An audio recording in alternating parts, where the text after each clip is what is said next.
समद्विबाहु त्रिभुज है ये।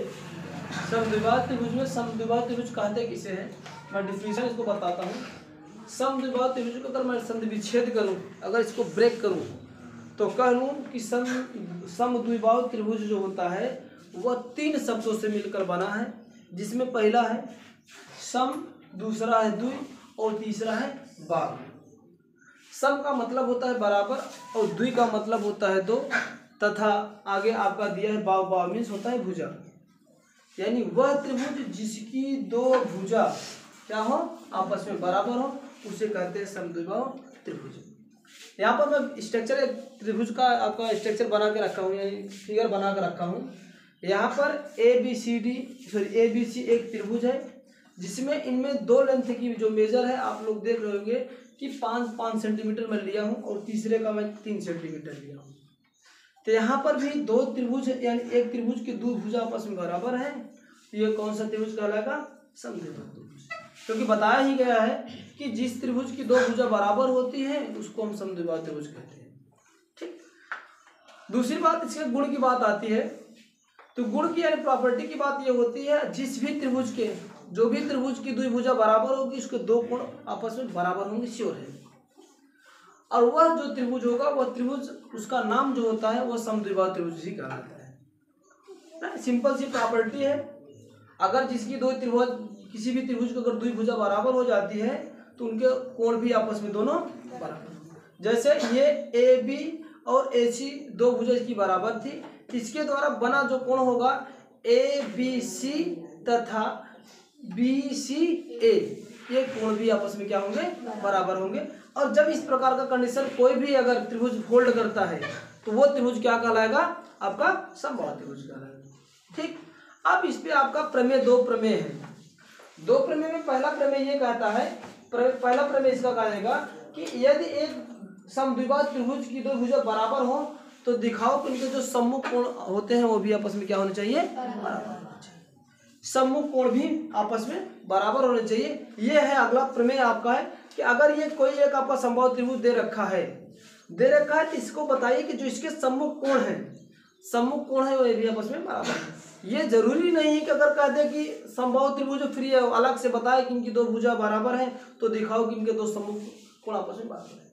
अगर वो समबाहु का कंडीशन रख रहा है तो उत्तर में फिलफिल है कि कहने का मतलब कि दो भुजा इसकी कोई ना कोई आपस में बराबर होंगी, उसके द्वारा जो निर्गत कोण होगा, जो बना कोण होगा आपस में बराबर होंगे, ये प्रूव करना पहले थ्योरम के अंतर्गत। तो हम इसको अब मिटाते हैं। थ्योरम नंबर फर्स्ट को आप दिखाते हैं किस तरह से सॉल्व किया। हाँ, ये अगला प्रमेय आपका 7.2 का एक समद्विबाहु त्रिभुज की बराबर भुजाओं के सम्मुख कोण आपस में बराबर होते हैं, ये हमें प्रूव करना है। तो ये एक समबाहु त्रिभुज मैं बना के रखा हूँ, हम इसको सिद्ध कर रहे हैं। और यहाँ पर दे रखा है, क्या दिया है,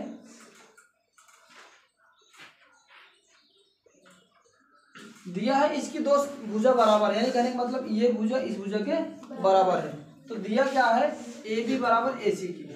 ठीक, ए सी ये दिया और हमें ये दिखाना है कि कोण बी कोण सी के बराबर हो, और सिद्ध हमें करना है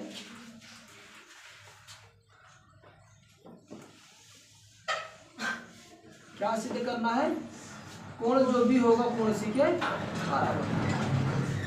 ठीक है ना। अब थोड़ा सा हम क्या करते हैं, इसमें रचना कर देते हैं। रचना ये कर रहे हैं कि ए डी एक ऐसी रेखा खींचा जो कोण ए को समद्विभाजित करता है, अर्धक है। ऐसे लिखेंगे, मैं रचना लिख लेता हूँ। रचना किया हूँ, क्या रचना किया हूँ, कोण ए का अर्धक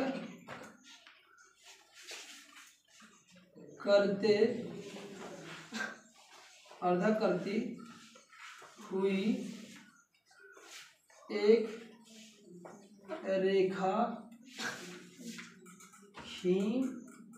एक रेखा नाम दे देता हूं A D, Rekha A D खींचा। ठीक, इतना आपको लिखना पड़ेगा कि यानी कोण ए को अर्धक करती हुई एक रेखा ए डी खींचा। ठीक, अब इसमें करना क्या है, अब यहाँ पर ये दो त्रिभुजों में डिवाइड हो गया। जैसे ही मैंने एक इसका अर्धा करते हुए एक रेखा मैंने खींचा तो ये जो समबाहु त्रिभुज था आपका कैसा होगा, एक जो है कि दो त्रिभुजों में डिवाइड हो गया। अब जब दो त्रिभुजों में ये डिवाइड हो गया तो इसमें कोई तीन चीज़ आपको बराबर करना है।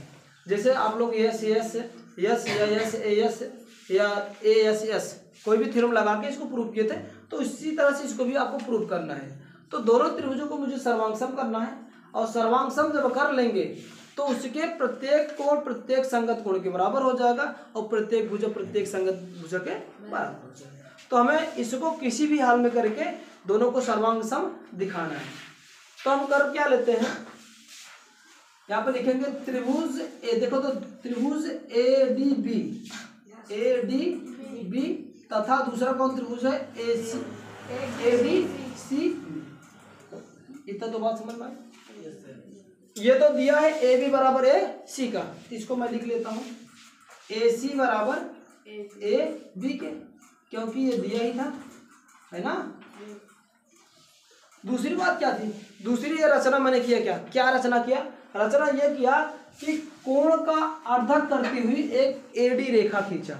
अर्धक का मतलब होता है वो जो भी कोण होगा उसको दो कोण के बराबर भागों में बांट देगा, यानी ये कोण इस कोण के बराबर होगा। तो यहाँ से करेंगे कोण बी ए डी, है ना, अरे बी ए डी बराबर क्या होगा, कौन सा कोण, डी ए सी या सी ए डी, कुछ कर लो। तो सी ए डी कहाँ से मिला है, जब रचना किए थे तो, है ना। एक ठो और बच रहा है, मैं दो चीज प्रूव कर चुका हूँ, एक ठो बचा है।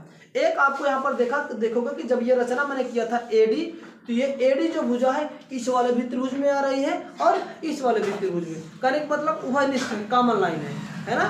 तो इसको हम लिख सकता हूँ ए डी बराबर क्या होगा, ए डी क्या है, ये उभयनिष्ठ है, उभयनिष्ठ। ठीक, तीन तो चीजें बराबर हो गई। अब जब तीन चीज बराबर हो गई तो इसको, अब ये दोनों त्रिभुज क्या हो जाएंगे, सर्वांग सम हो जाएंगे। जब सर्वांग सम हो जाएगा तो जो चीजें पूछ रहा है उसको आप उठा के उसके बराबर रखो। तो क्या लिखो, क्या आता है, त्रिभुज ए डी बी सर्वांग सम त्रिभुज ए डी सी। इसलिए अब पूछ क्या रहा था कि ये देखा इसके बराबर होना चाहिए। तो जब ये भुजा इसके बराबर हो गई और ये भुजा खुद ही के बराबर हो गई, ये भुजा इसके बराबर हो जाएगी और ये कोण इसके बराबर हो जाएगा, ये कोण इसके बराबर हो जाएगा, तो सारा का सारा कहने का मतलब एक दूसरे के होने लगे क्या, सर्वांग सम होंगे। तो इसीलिए कोण बी बराबर कोण सी। ठीक, ये हमें सिद्ध करना था, ये इसको आप लोग नोट कर लीजिए।